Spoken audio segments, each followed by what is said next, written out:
क्योंकि देखिए विवाद की बात कह के सालों सालों तक उपेक्षित रखा गया नगरी को, ये तो सत्य है।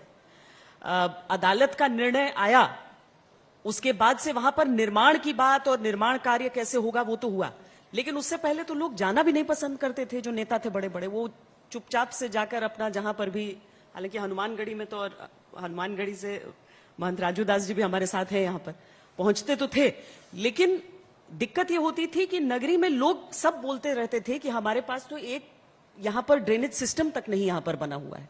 इतना नहीं ध्यान दिया जाता था अयोध्या नगरी के लोगों पर अब सबको लग रहा है कि चीजें, अब वो बोल ही रहे हैं कि उम्मीद ही नहीं, बस हमारे साथ कामना भी कीजिए। देखिए, भव्यता की दृष्टि से जो कुछ किया जा रहा है सरकार के प्रयासों से और तमाम ट्रस्ट के प्रयासों से, ये अच्छी बात है, लेकिन दिव्यता की दृष्टि से, आस्था की दृष्टि से, श्रद्धा की दृष्टि से अयोध्या की जो रज है, मिट्टी है, वह भी शीश महल से ज्यादा कीमती है।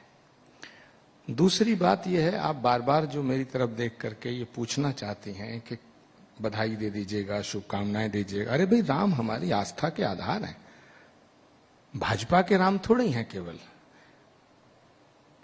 या ये कहना चाहते हैं आप कि जब से बीजेपी का जन्म हुआ है, भगवान राम की पूजा तो उससे पहले भी होती थी।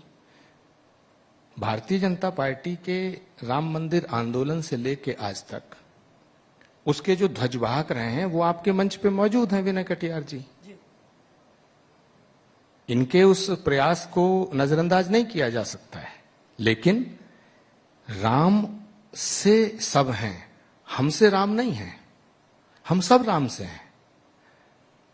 मैं आपको याद दिला दूं, आप मेरी तरफ बार बार जो इशारा कर रही हैं, मैं बताना चाहता हूं कि भगवान श्री राम जन्मभूमि मंदिर का जो निर्माण का एजेंडा है, ये भारतीय जनता पार्टी के एजेंडे में पालनपुर हिमाचल प्रदेश में जब इनका 87-88 का सम्मेलन था तो उसमें आया।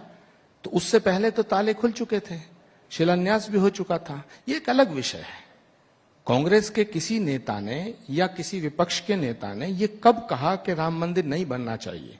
दाऊदयाल खन्ना जी मिनिस्टर थे, मुजफ्फरनगर में 1983 में एक जनसभा हो रही थी, तो इंदिरा गांधी प्राइम मिनिस्टर थी, उनका चिट्ठी लेकर के वो उस सभा में गए थे, और prime minister of India Indira Gandhi ji की चिट्ठी पढ़ी गई थी उसमें।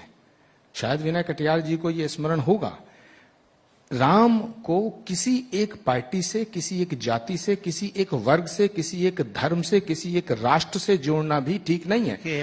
अखिल कोटि ब्रह्मांड नायक राम है। विनय जी, मैं बस 10 सेकंड इस विषय को अन्यथा ले लिए। मैंने ऐसा कोई वाक्य बोला आपने नहीं। श्वेता जी मुझे बार बार देख के ये कह रही थी, मेरी तरफ उनका इशारा था कि आपको बधाई। मैंने पूछा कि अदालती निर्णय आने से पहले भी नहीं, अगर योगी आदित्यनाथ वहां पर जाते थे, अगर वहां पर दीपोत्सव का एक आयोजन शुरू हो गया था अयोध्या जी में, नहीं योगी जी, लेकिन उससे पहले राजनीति का हवाला देकर कहा जाता था श्वेता कि ये विवादित है। श्वेता जी, पहली बात, योगी आदित्यनाथ जी और उनके गुरु महंत अवैधनाथ जी और तमाम साधु संत, परमहंस जी, कितना बलिदान हो चुका, अशोक सिंघल जी, बहुत से लोग और कई ऐसे चेहरे हैं जो भारतीय जनता पार्टी या सरकार में अभी नजर नहीं आते हैं, लेकिन राम मंदिर आंदोलन के ध्वजवाहक रहे हैं, जिसमें उमा भारती जी हैं, साध्वी ऋतंबरा जी हैं, वेदांती जी हैं। इस सब लोगों का, लाखों लोगों का योगदान है। तो भगवान राम अखिल कोटि ब्रह्मांड नायक राम है, वो किसी एक जाति, एक धर्म में उनको सीमित नहीं किया जा सकता है। तो भगवान राम के जन्मभूमि का मंदिर बन रहा है, इसकी सबको खुशी है, सबको बधाई है। जहां तक सत्येंद्र दास जी ने एक बात कही कि किसी भी और स्थल से, किसी और नगर से, किसी और जगह से अयोध्या की तुलना करना व्यर्थ है, क्योंकि अयोध्या के समकक्ष पूरे विश्व में ना कोई धरती है, ना कोई हो सकती है। सप्तपुरियों में सर्वश्रेष्ठ, सर्वप्रथम, लेकिन यहां पर राम मंदिर निर्माण के लिए शिलान्यास चूंकि पिछले वर्ष हो गया था, इसीलिए उसकी बधाई पिछले वर्ष खत्म हो गई थी। वो अब तो अयोध्या नगरी संपूर्ण, क्या उसे एक ऐसे स्थल के तौर पर विकसित किया जा सकता है, हम उस पर चर्चा कर रहे थे। इसीलिए मैं आपसे पूछ रही थी कि राजनीति पे सिर्फ क्या विवाद की बात कर अयोध्या की उपेक्षा सही थी?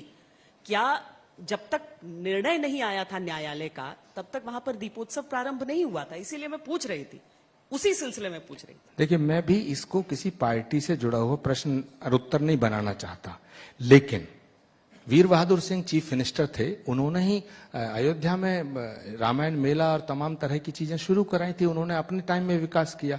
जो जो सरकार आती है उसका फर्ज होता है, उसका कर्तव्य होता है कि जहां जनता की भावनाएं निहित हों उन स्थानों का विकास कराया जाए। आज उत्तर प्रदेश के चीफ मिनिस्टर योगी आदित्यनाथ जी हैं, तो वो तो एक साधु भी हैं। तो भगवान श्री राम की जन्मभूमि के मंदिर का जो तमाम योजना है वो और अच्छी तरह बन रही है, इसकी हमें खुशी है। हम इसके लिए उनको साधुवाद देते हैं।